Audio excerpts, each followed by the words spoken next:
I talked a little bit about this on Insta last night, and I had quite a few people like interested in the gut, the liver, psoriasis, and just like conditions of the skin. A lot of these conditions I find are emotional conditions or mental conditions. So I'm under the belief that our emotional world and our mental world and our physical world play into our health and play into the way our organs work. So I believe that everything does start in the gut. There's a lot that backs that, saying that the gut is the second brain, which I feel as the more attention I pay to my gut, the more attention I pay to accepting certain feelings and moving into more positive ones, the more I realize my gut is really just healing itself. And after years and years of feeling certain emotions on repeat all the time, it's really cool to be on the other side of that and to be noticing the gut just doing little cartwheels. I basically just like to do a human study. We all work differently, we all have different constitutions, blood types, whatever it is, maybe you're intolerant to that. But I do feel like the gut gets weaker the heavier emotions are. The gut carries a lot. So if you have these heavy emotions and then you live quite a stressful life, and then on top of that, you're eating certain foods that are hard to digest or that just take a lot of energy to digest, there's a high chance that your body will start to become out of whack. And what's cool is that our bodies are so resilient. So it takes a fucking long time to notice certain things. Certain times there's little subtle shifts. You just really have to listen to the language of the body. We can make these certain choices that gradually kind of fuck up our systems.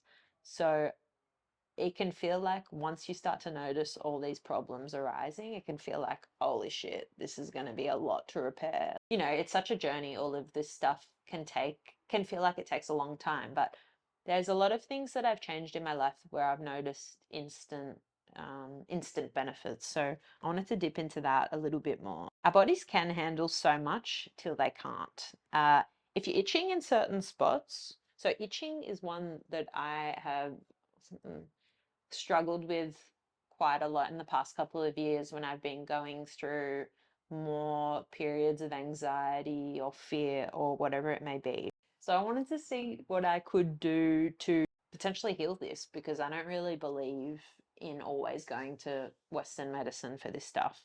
So, and you look online and it says that eczema and psoriasis, they haven't found a cure. Again, I reckon that is fucking bullshit. So more commonly, you'll find that you're itching around the elbows, behind the knees, front of the neck, or the scalp.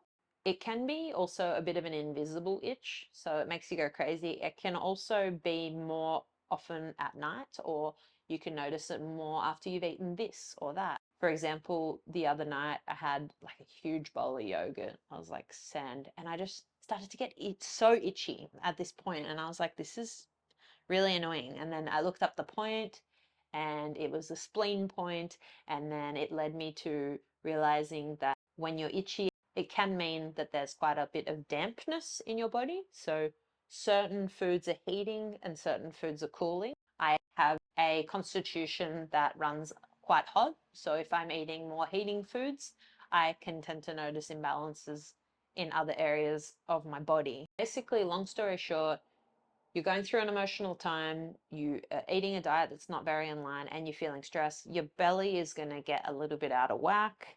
Your liver is not really going to be detoxing in the way that it needs to. Your gut's just going to be like, what the fuck's going on? Your emotional health is a little bit how you're going. So from there, the emotional link to psoriasis is actually fear of being hurt, refusing to accept responsibility for our own feelings. The link to eczema is hostility and mental interruptions. Take it with a grain of salt. I know that this stuff is a little bit different, but I think you can't really lose from tuning into yourself emotionally. I like to ask myself the question, like, where in my life am I not taking responsibility? Or am I having a time where I'm feeling more like there's mental interruption? So what I've done to strengthen my gut is I've faced a lot of emotions that I didn't want to face, and I faced them head on. And instead of being like resistance, resistance, resistance, this is uncomfortable, avoid, I've just been like, I'm going to sit with this. And I've notice that instead of it being this huge big mound that I don't think I'm ever going to be able to overcome, it turns into this tiny little thing that completely disappears once it's ready to. So I find that sometimes uncomfortable emotions are there to teach you something, and they'll stay around until they've taught you the lesson, and then they fade away, and then that creates space for new magic to come in. So it's pretty cool. So I find that once you stop fearing those negative emotions, we'll call them, they'll literally disintegrate. So I would advise foods that are anti-inflammatory. I'm going to bang on about this until the day I die now that I realize how certain foods inflame your body and certain foods are really nourishing and really light and energizing. Thing is, all our systems run very differently. So using yourself as a dummy is really, really important here. I like the question, what is energy giving when it comes to food? Like, what sort of food feels high vibrational? To me, it's fucking fruit, vegetables, and meat. Not too much sugar though, and not a heavy, high carb sort of diet. So the things I've been eating these are said to pacify heat in the body. So things like asparagus, blueberries, almonds, walnuts, apples, tuna, chicken, just light kind of foods, and like fiber rich foods. They're ones that are just really mellow on the digestive system. So things like raw vegetables are super harsh and hard to digest, and heavy fats as well, like lamb with like the big fat rind. It's tricky business, a big T-bone, which I love.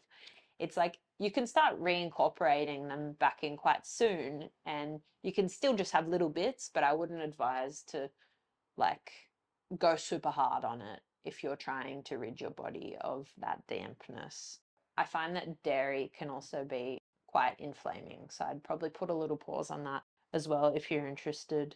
I'm in the editing room and I just wanted to say that I have not put a pause on cheese whatsoever. If anything, my intake has actually just gone up and skyrocketed. So I'm not really benefiting from this. I've done a bit of a correlation in my mind, and I'm not sure if it's correct or not, but I feel like the dampness in the body could also be a water retention. So I noticed that I look like a heifer before my period, and a lot of the time I'm holding on to these certain emotions. And I've said this before on the period podcast, but every period wants you to let go of something. What you think? Foods that aren't digested properly will show up as dampness in the body or phlegm. So if you're noticing more phlegm, it's like this could probably help you as well. Soy products and things like that are more phlegm inducing, dairy. Emotions are energy in motion, so it makes quite a lot of sense that they'll get trapped in our bodies, in places, in our organs. So I find that acupuncture is really epic for moving those around because acupuncture works with energy meridians, so it gets things moving.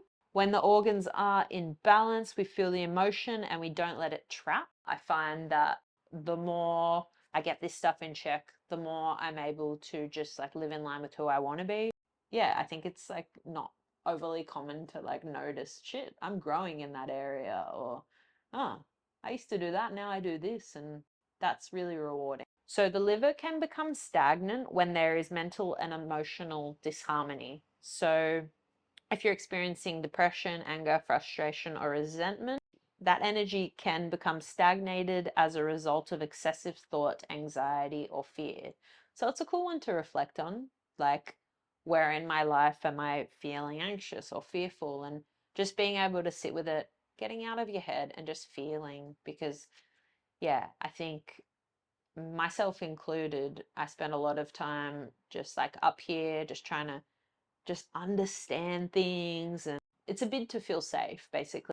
I feel like I've done kind of like liver in the gut for dummies today, but there's a lot of information online. Louise Hay is an incredible author who talks a lot about the emotional and the physical body and the links there. So if you can play with that curiosity and use the internet in ways and read a few books here and talk to your acupuncturist there, and notice when, oh, I'm feeling itchy. Wait, that could potentially be a liver point, or that could be my spleen point. You can just like be like, shit, I worked it out all on my own. And then it's cool. You just start healing yourself, and then you'll notice, fuck, my friend's going through that. And you can be like, if they're interested, if they're open, because a lot of people also don't want you to tell them, but you can be like, have you thought about trying this?